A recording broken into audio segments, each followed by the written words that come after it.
Tēnā koutou, tēnā koutou, tēnā koutou katoa no mai haere mai. I'm delighted to welcome you all this morning to mark the centenary of the signing of the Treaty of Versailles. On behalf of the Ministry of Culture and Heritage, it's my pleasure to welcome you all to this special event this morning.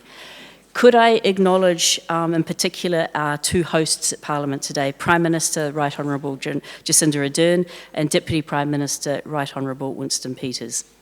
Can I also acknowledge other ministers, MPs, members of the Diplomatic Corps, distinguished guests, ladies and gentlemen.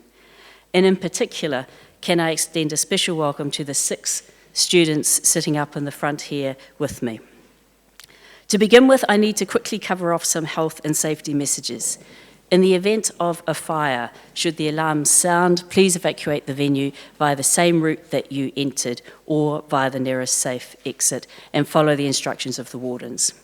In a medical emergency, please refrain from dialing 111, but just inform security or other venue staff. In an earthquake, drop, cover and hold until it stops. And with your visitor stickers that you all received, you need those to exit the building, so hang on to those tightly. The bathrooms are out the door that you entered and downstairs, and this is a smoke-free building. Possibly most importantly, please put your mobile phones on silent.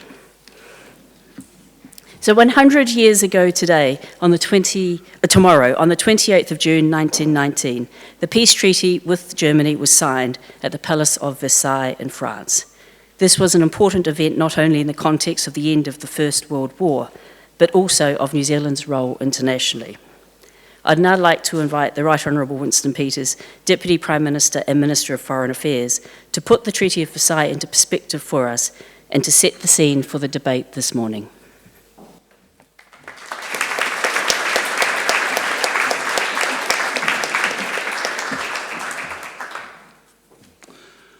Kia ora, tēnā koutou katoa. Good morning and welcome to the Prime Minister, members of the Diplomatic Corps, representatives from multilateral organisations and students. Thank you for the invitation to be here this morning. We are here to commemorate 100 years since the signing of the Treaty of Versailles. We are also effectively marking a centenary of New Zealand's independent foreign engagement. Versailles was the first international treaty we signed, and in fact the pen that Prime Minister Massey used to sign the treaty is on display in this hall, if somebody would point it out to you. We're also marking the associated formation of the International Labour Organisation, an organisation that continues with its important mandate even today. As a nation, New Zealand emerged from the First World War a very changed country.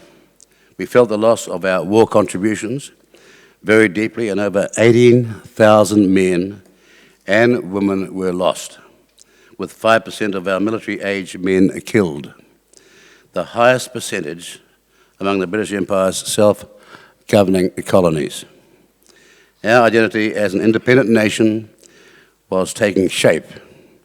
And as a member of the British Empire, New Zealand had no say in the decision to enter the First World War. While our country leaders had been involved from a very early time, decision-making surrounding the war really started to happen where we were concerned in 1916. We were therefore not part of the negotiations that resulted in separate armistices that brought the war to an end. But in 1919, at the conference in Paris that was to decide the peacetime terms, New Zealand, along with Canada, Australia, and South Africa, did have separate representation. Only a sovereign state can sign an international treaty. Although New Zealand and the other dominions signed as part of the British Empire and its delegation, they signed nevertheless. The Treaty of Versailles was therefore New Zealand's first appearance on the international stage in its own right.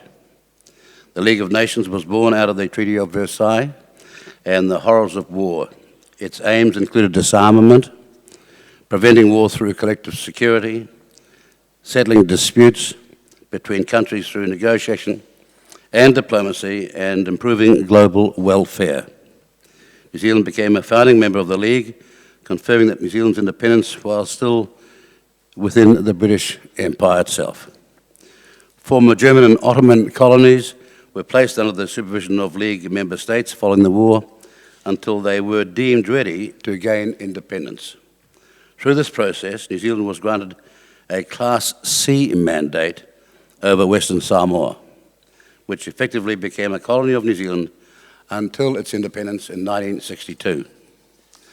Now today, with the wisdom of history, we question a number of decisions arising from the Treaty of Versailles, including this colonial approach and the extremely high reparations imposed upon Germany, which were annulled in 1932. But there are aspects of the treaty that have stood the test of time. The treaty was the origin of the International Labour Organization. The ILO was formed in 1919 against the backdrop of social change and the destruction of war and the exploitation of workers in the industrializing nations of that time. The ILO identified the importance of social justice in securing peace.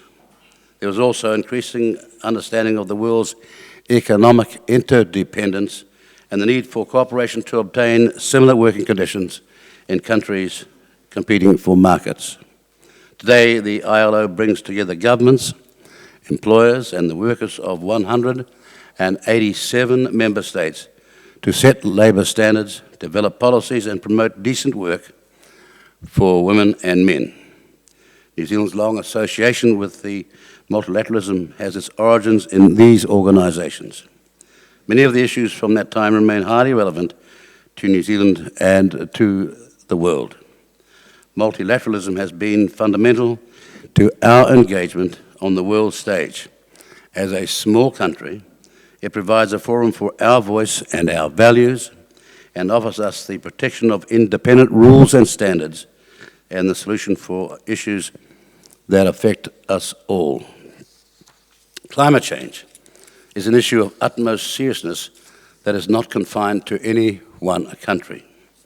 We see conflict displacing huge numbers of people from their homes, causing human suffering and widespread economic and social consequences.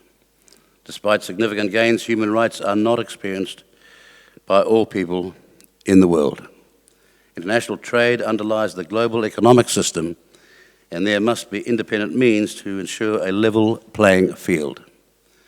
Now, critics might argue that the multilateral system is not effective in the face of those challenges, or that the current systems have not kept pace with the rapid rate of change in the world. We have seen a shift towards isolationism and protectionism, and when members opt out, the systems that rely on collective actions are inevitably weakened.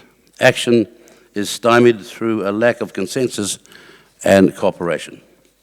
This morning we are going to hear a debate about global issues and the ability or otherwise of the multilateral system to arrive at global solutions. So this will be the exciting and interesting part of this event, and it was a delight to feel the conversational energy as we came into the room. We welcome the views of young people on these issues and encourage their engagement in debate beyond today.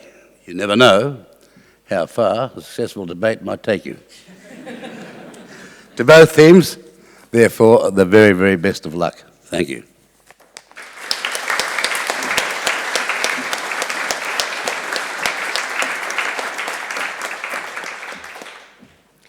Thank you very much, Deputy Prime Minister. I'm conscious that you have another event this morning, so sincere thank you for taking the time to join us. Thank you. A whakatauki or Māori proverb that you may have heard before is ka mua ka muri, walking backwards into the future. The idea that we should look to the past to inform the future. And that is what we want to do this morning. The Wellington Secondary School students beside me are going to debate the motion, global issues need global solutions, and the global rules-based multilateral system is the way to achieve them. For the negative, we have Ruka Koma from Wellington High, Peter Lang from Scots College, and Isabel Schiff from Queen Margaret College. For the affirmative, we have Amelia Mance from Wellington High, Florence Oakley from St. Orans, and Jessie Richardson from Wellington College. These students were selected to represent the Wellington region at the New Zealand Schools Debating Championship last month, which was won by Peter, Isabel, and one of their colleagues, Adam. Congratulations.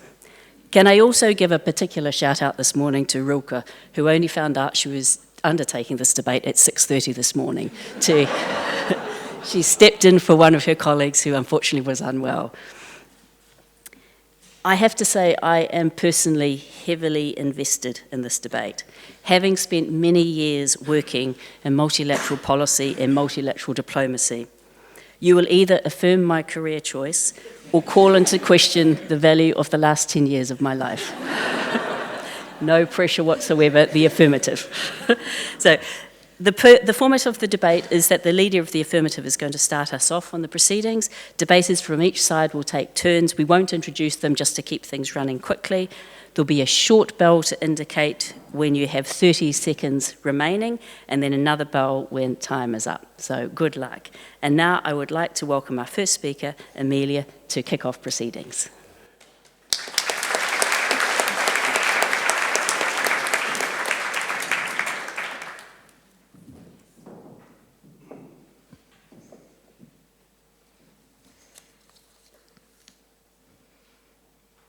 Peace, trade, and climate change are undoubtedly the most important issues facing our world right now, and they are issues that can only be tackled through multilateral action. Peace. Why are multilateral organizations so good at maintaining peace? I've got 3 reasons for you today. Firstly, they enable easy dialogue between countries and offer a peaceful way to manage disputes. It was the UN-facilitated dialogue that helped bring a peace deal between Colombia's government and the guerrilla fighters. We on the affirmative team think that countries are always going to choose this peaceful way of managing disputes, because firstly, it's far cheaper than aggression, and secondly, far more likely to be popular with voters. Secondly, when countries are part of multilateral organizations, they have common goals that they are working towards. France and Germany aren't going to go to war over Alsace-Lorraine because that would hurt their common goals of strengthening the EU economy and improving infrastructure. Thirdly, countries can now be held accountable for their actions in front of their, on the world stage. This can be done through the form of sanctions and we've seen the effectiveness when sanctions on Iran brought them to the negotiating table to agree to the 2015 nuclear deal. Secondly, trade. Now I'm talking to a room full of diplomats and MPs, so I won't spend too long explaining why it's important. But when we have multilateral rules for free trade set up by partnerships like the EU or organizations like the World Trade Organization, countries are able to get better access to trade. They're able to grow their economies, benefiting both developed and developing countries. But we can only get these benefits through multilateral trade agreements. Why? Because New Zealand isn't just going to lower tariffs on Japanese cars because they fear Japan won't lower tariffs on New Zealand dairy or other such examples. And however, when we have multilateral organization, it removes this idea that lowering tariffs won't be reciprocated, creating a fairer playing field for all and widening the access that countries have to the global market. And multilateral organizations can also invest in developing countries. We have the World Bank, we have the International Monetary Fund, who are helping developing countries gain access to these large global markets. And finally, onto climate change. We have allowed the climate to be damaged for far too long. Why? Because for too long it's been seen as a resource that everyone should take as much of before anyone else gets there first. If Britain got to pollute, then China gets to pollute. And then once we realized this was causing such harm, we started playing the blame game. It's China's fault, it's America's fault, it's India's fault. This is exactly why we need multilateral action. China isn't just going to lower emissions on its own, because then it will feel like it's taking on the burden that the US is causing by not lowering its emissions. However, when we have multilateral action, countries all come together, they all agree to lower emissions, so it removes this idea of a burden being taken up by one country. For that reason, we get more effective action, and I'm very proud to propose.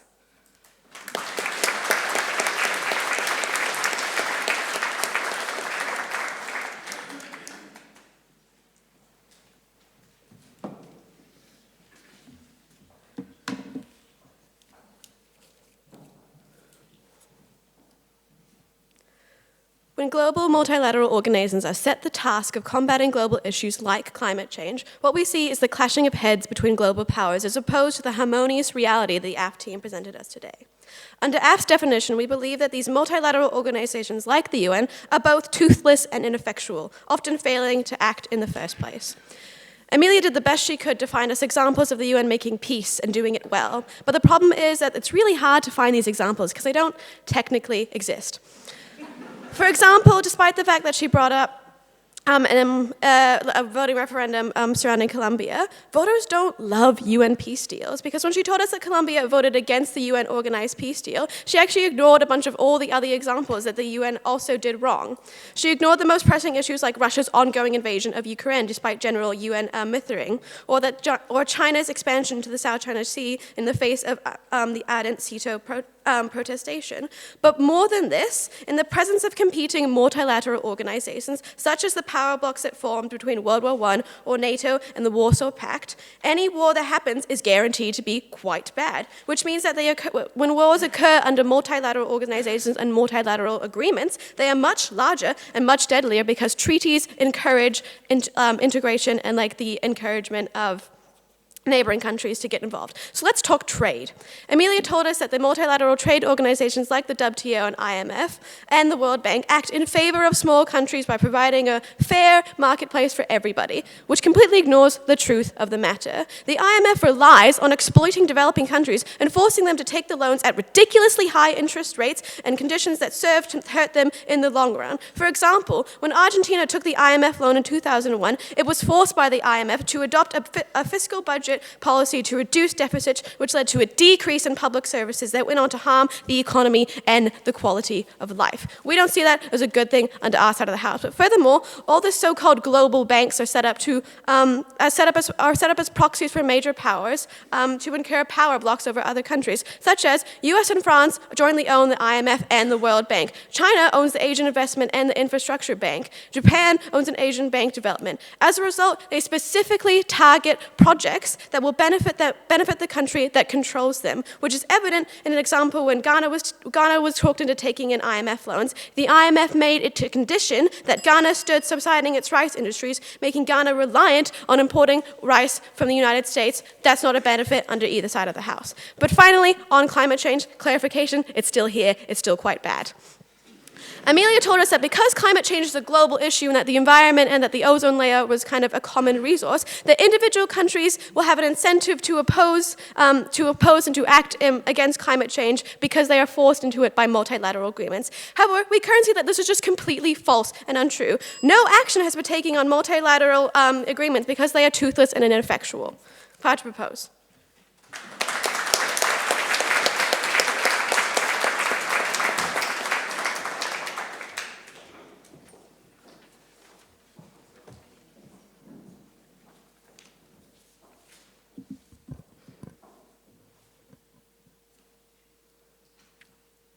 It is vital that all countries, and by extension all people, have their say on global issues. As such, the multilateral system is the sole route to enact positive global change. I'm going to start with one substantive point. Why is the structure of this system better than any alternative? The global multilateral system ensures legitimate global discourse. Any alternative suffers from two problems. Firstly, large countries such as the US, China, and Russia can use their economic might to exploit smaller countries. Multilateralism is better because it streamlines arguments, meaning that countries of all sizes work together and use multilateral rules to protect themselves against exploitation. For instance, New Zealand used the WTO to protect our dairy and apple industries against Canada and Australia. The second issue is that were the opinions of countries to diverge, without any rules in place, they would turn to armed conflict. Under multilateralism, when countries disagree, they veto resolutions rather than turning to warfare. So overall, the structure of the multilateral system is the only way to ensure fairness and peace globally. Moving on to some rebuttal. There have been three issues in the debate so far: peace, trade, and climate change. Firstly, to what extent does it maintain global peace? They did nothing but provide us with a few cherry-picked examples about why the world's not at peace. However, these don't hold up. Firstly, they discussed the conflict with Russia and Ukraine. However, through multilateralism, the EU, US and Canada have all put sanctions on Russia, meaning that its actions are much less drastic than they otherwise would be. They also brought up Chinese expansion in the South China Sea. But similarly, the Association of Southeast Asian Nations has collectivized to stop China from expanding further. Without multilateralism, it could divide and conquer each country. And they finally discussed war between multilateral organizations. But the point is that this hasn't happened because the purpose of these organizations is to promote peace. At the moment, the world is more peaceful than ever before, and this is due to the success of multilateralism. Secondly, whether or not it benefits trade. They told us that wealthy Western countries have too much power over trade, but this directly ignores the fact that through multilateralism and free trade, developing countries have experienced vast growth. For instance, Vietnam would have been the biggest beneficiary of the TPP. So the economic development of the past 100 years is due to multilateralism. Finally, on climate change, basically they just said, it's still here, it's still bad. However, although climate change is bad, this doesn't mean that multilateral agreements aren't going to be successful at addressing it. For instance, when they do, they give benchmarks for people to set their governments to, such as the Paris Agreement, and this means that countries do make progress, such as China, the world's biggest emitter, which has dropped coal consumption by 24% since 2010. In conclusion, the multilateral system improves peace and change, and it's the only way to effectively counter global issues.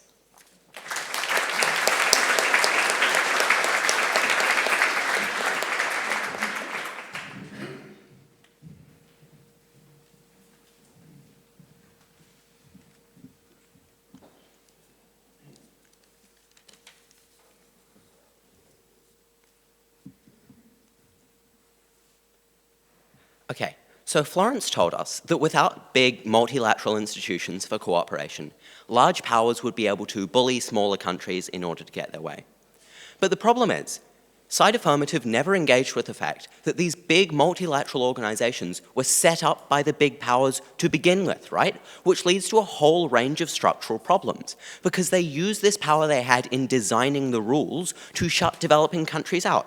For instance, India is one of the largest, fastest growing economies in the world with one of the largest populations. It's a major and important developing nation, but they don't even have a voice at the table at the G8 or G7 because they weren't a major power when it was set up. So they were shut out of the process to begin with, and countries like America and Russia and China and Britain that were historically powerful have been able to keep these rules in place to stop other countries from gaining a voice and an impact, right? What does that mean with regards to peace, trade, and climate change? Well, on the issue of peace, we've heard that because we get more multilateral discord, actually the world's really peaceful, and we've been able to prevent all these wars, right? For instance, multilateral sanctions against Russia for invading the Ukraine. Why isn't this right? Well, actually, the only people that have ratified and implemented these sanctions are countries like the US and Canada, who, let's be honest, would have done so anyway because they just generally don't want Russia to invade other countries, right? But countries in the EU that rely on Russia for trade and oil and gas didn't ratify the sanctions when they were the ones that it was most important for them to do so because they trade with Russia, because they relied on Russia for their economies, and because the binding multilateral agreements were toothless unless they ratified them. So actually, Russia can continue doing this, and countries like the US that might have been able to stop them have their hands tied with a gridlocked bureaucratic process where Russia has veto powers. Now on the issue of trade, Florence told us that just generally, trade is really good, especially for developing countries, so even if trade deals aren't quite fair, they're still going to benefit them, right? And that Vietnam would have been the biggest beneficiary of the TPPA. But would have is the key term there, because the TPPA didn't get signed, and the US actually pulled out of signing it because it didn't suit them, so they had to rewrite the whole thing and theme it around China, right? What we see is that when these kind of institutions don't favor big countries, they simply use their power to move out of them and ignore them. So we don't actually think that they're able to help smaller countries. But finally, on climate change. Now we heard that the Paris Peace Agreement has actually made countries like China take action because they have benchmarks against which they're measured. But it's not true that China's taken action because of the Paris Peace deal. We actually heard that they've been taking action since 2010, which was before that was signed. So the real reason that these countries are taking action is because these problems are actually affecting them, like the way that air pollution is a major issue in Chinese cities and is affecting their populations. What we're seeing is the problems climate change creates cause countries to take action anyway. And so broadly, the benefits of multilaterals you get without them, but they gridlock, slow the process down, and harm developing countries. Proud to oppose. Thank you.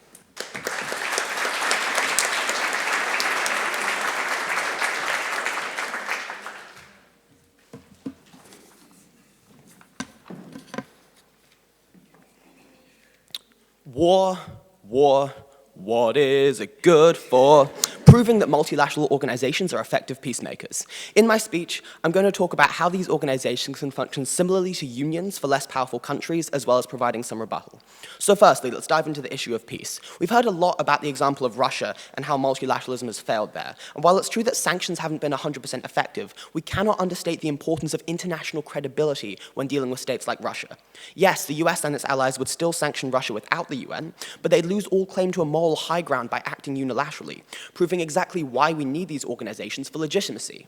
And it's all very well to say we should untie the hands of the US, but what Peter was really saying was essentially we should let these countries go to war with no repercussions whatsoever. If you want to see two giant entities duking it out for absolutely no reason, Peter, go see Godzilla 2. But personally, I'd rather take the current situation over all-out war any day. Now let's talk about trade. When it comes to trade, what we risk without global institutions is a massive power imbalance between countries. But when we have these institutions in place, we can collectivize the agendas of these weaker and smaller countries, similarly to how a union operates for workers. In practice, this looks like small states joining the EU and getting beneficial trade deals because they now have a real voice. What we heard from the other side is that international trade organizations like the WTO are weaponized by rich countries. But weaponized is the wrong word here, because it implies that these rich countries don't already have these weapons at their disposal. The US can already bully smaller countries like Papua New Guinea into accepting whatever deal they want, a little thing we like to call colonialism. The difference is that when we have multilateral organizations, smaller countries at least have a chance to collectivize and improve their situation. As for climate change, it must be said that countries dealing with climate change on an individual basis is an incredibly dysfunctional mindset for countering global threats. I don't normally draw on High School Musical for political wisdom, but "we're all in this together" is a pretty strong motto to live by when it's literally the heating of our entire planet that we all live on. There's an old saying, no man is an island. And while it's not strictly true that no country is an island, the point is that we are all inexorably linked to each other and we all have responsibilities to each other. Multilateralism enables countries to discuss solutions to climate change and create benchmarks to which governments can be held accountable. Personally, I think that we need to keep global warming under 2 degrees is a lot clearer and more effective messaging than we need to keep global warming under a few degrees, not quite sure how many because there's no agreed upon standard, but yeah, climate change is bad. When it comes down to it, multilateral organizations are not a silver bullet for the world's problems. There are some structural features, there are some structural problems that the other team has brought up, but again, these are bugs, not features, and when it comes down to it, multilateral organizations are the best we've got.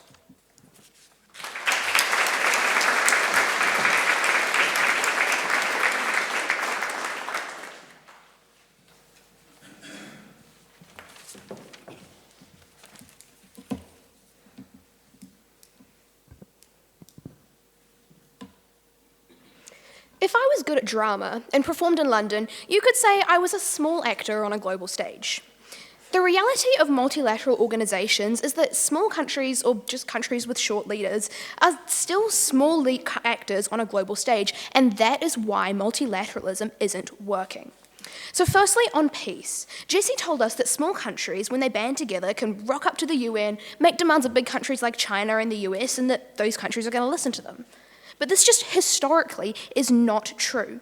In 2014, a single veto power was the sole vote against a resolution in the Security Council condemning Russia for its actions in Syria. The veto power in question? Russia. That is why multilateralism doesn't work, because you can't have a union when your boss can literally control and just strike anything that you do that they don't like.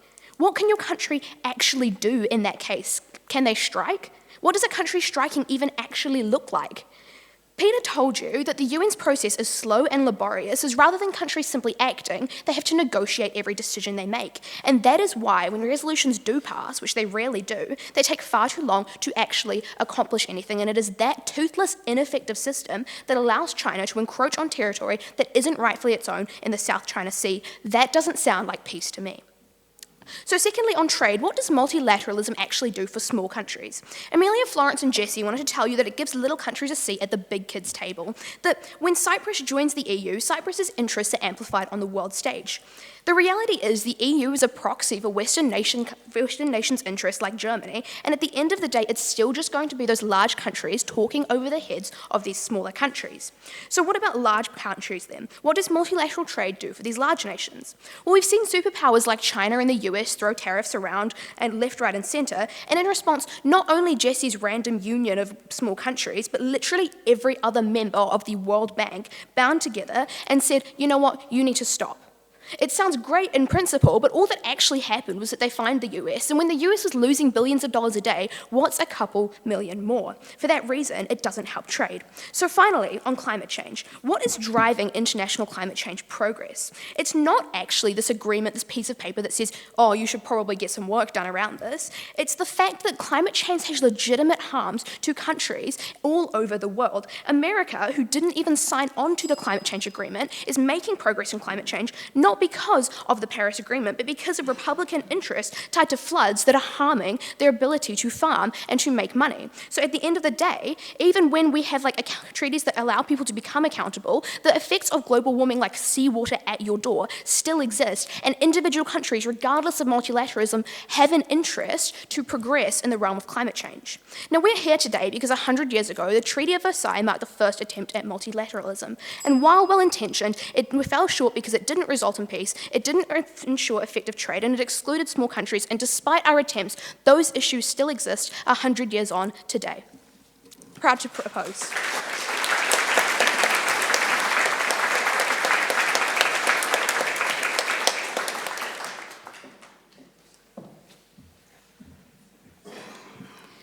On behalf of everyone in the room, can I sincerely thank you all, the debaters this morning, for all the work and effort and thought that you clearly put into this.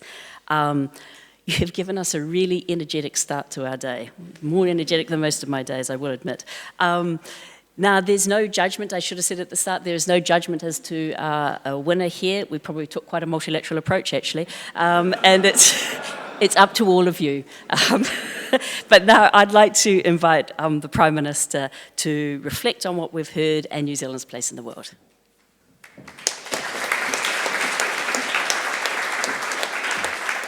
Kia ora koutou katoa, ngā mihi nui kia koutou, and warm welcome to all of you. Bernadette, thank you for leading us through this morning's events, and I hope you feel that your past 10 years as a diplomat have been affirmed by what you've heard today, but really, actually, you're putting New Zealand's foreign policy over the last 100 years on trial today, so there was no pressure for all of us. Members of the diplomatic corps who are here, those who spend their time and dedicate their time to upholding and strengthening multilateral institutions, I acknowledge you, particularly those from UN Youth, our next generation of believers in the multilateral institutions for which we belong. Nikki Wagner, I acknowledge you as well. It's a bit hard standing here after that. I said to the debaters that we've heard from this morning that I have great admiration for what they're doing. I myself used to be a secondary schools debater. In fact, my earliest memories of ever visiting Wellington were for the national competitions of the secondary schools debating competition, which always concluded in the room just through there, and being absolutely intimidated by that environment. So I felt bad interrupting your preparation as I came in this morning. And I also said to you that I used to do Leaders Reply, and there were no Leaders Replies, so I'm just gonna take the stand now and fulfill all of my secondary school unfulfilled desires and dreams and be the single Leaders Reply very literally today. If I were to try and sum up what we just heard here, Argument number one from the affirming: peace is cheaper than war and multilateral institutions are a good tool to tackle international challenges. Yes, said negating, but climate change is still here. Second speaker from the affirming: but we're small, we need a place to resolve disputes and global issues. Yes, but the dispute resolution system is stupid because there are veto rights. Affirming, but multilateralism still gives a seat for small states and a voice for us each to sing, we're all in this together. But negating, that doesn't matter if you're still a backing singer, P.S., climate change is still here. Ultimately, what I heard from all of you actually reminded me that you can all be right. Now, each of the arguments that you raised, I think, demonstrate to us that 100 years on, we signed up to imperfection. However, as a small nation who had just come through the experience of World War I, we knew the alternative. And that led us to determine, as a nation, that we were better to sign up to collective imperfection than we were to suffer through that ever again under the system that we'd had previously. And what I'm encouraged the most by is that in each of you I hear a deep understanding of both sides, of both the imperfection that we're experiencing, but also the reasons why we signed up to that in the first place. And so what I've had affirmed is that the next generation understands well the challenges that we all face, and I'm ultimately deeply encouraged by that. I think we have to acknowledge as a nation, as we reflect on the last 100 years, that some of what occurred in our history wasn't perfect. And we shouldn't try and rewrite that either, as the Deputy Prime Minister acknowledged in his opening address. Not all of our objectives at the time of the Paris Peace Conference were admirable. In particular, of course, we did seek to acquire former German colonies in the Pacific without regard to the wishes of the people of those countries. We also helped to defeat a Japanese-sponsored declaration of racial equality. It wasn't our finest hour.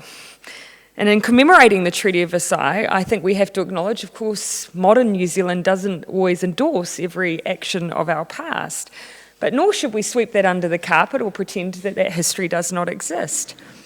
At the same time, though, ultimately, by asserting an independent New Zealand in Paris a century ago, we paved the way for a progressive role on the world stage, and also one that held a deep-seated belief in multilateral institutions. And we hang on to that to this day. And that really flowed from there. When the United Nations came to be formed at the end of the Second World War, as you'll well know, the New Zealand delegation was led by the Prime Minister, Peter Fraser, and he took a leading role, even then, in opposing the veto for the 5 permanent members of the Security Council, and that is a position that we maintain to this day. Because as though I may have oversimplified, we still agree with the point that was made around those veto rights by members of the debating teams today. But I equally want to spend just my final comments dwelling a little bit on the centenary also of the International Labour Organisation, an incredibly important institution for New Zealand and one in which we're still deeply engaged in. We were a founding member, and the ILO has had a long and constructive history internationally, but also from New Zealand's perspective. We were involved in drafting some of the major ILO instruments, such as the 2008 Declaration on Social Justice for a Fair Globalisation and the 2009 Global Jobs Pact. And of course, with the ILO marking its centenary with work on the future of work, that aligns closely with what New Zealand's as a government has been doing around the future of work and our tripartite work together. So to Richard, I acknowledge you've only just returned from this centenary events and are a key member as the president of the CTU of our tripartite work. Thank you for bringing that that relationship we've long held into a modern context and breathing life on an ongoing basis into that relationship as well. Ultimately, though, my final reflection would be that even though there are parts of our history which are very different to the New Zealand we know today, this is still an opportunity for us to reflect, I think, with some pride, that those founding principles of New Zealand's independent foreign policy, of our belief that we are stronger as a collective voice than we are as a single one, and that regardless of the might around the table, New Zealand will always speak to our values, social justice, of peace, the importance of human rights and democracy. And we've been unfaltering in that in the period that has passed since the Treaty of Versailles. So to each of you who play a role in upholding those principles, for which I believe has stood the test of time since the moment that that pen was picked up and that signature was given, I thank you to each of you. May we stand in 100 years' time, I hope, and have the next generation feel proud of the position that New Zealand has taken. Nō reira, tēnā koutou, tēnā tātou katoa.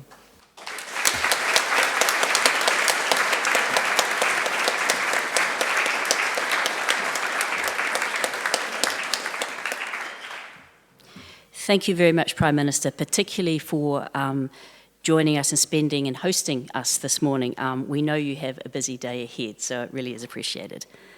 Now that concludes the official part of our event this morning. Thank you all very much for being with us, and can I now invite you to enjoy morning tea, perhaps even engage in some debate yourself, or to challenge some of these speakers, as I intend to do. So once again, can I ask you to thank our stars of the show, the debaters this morning.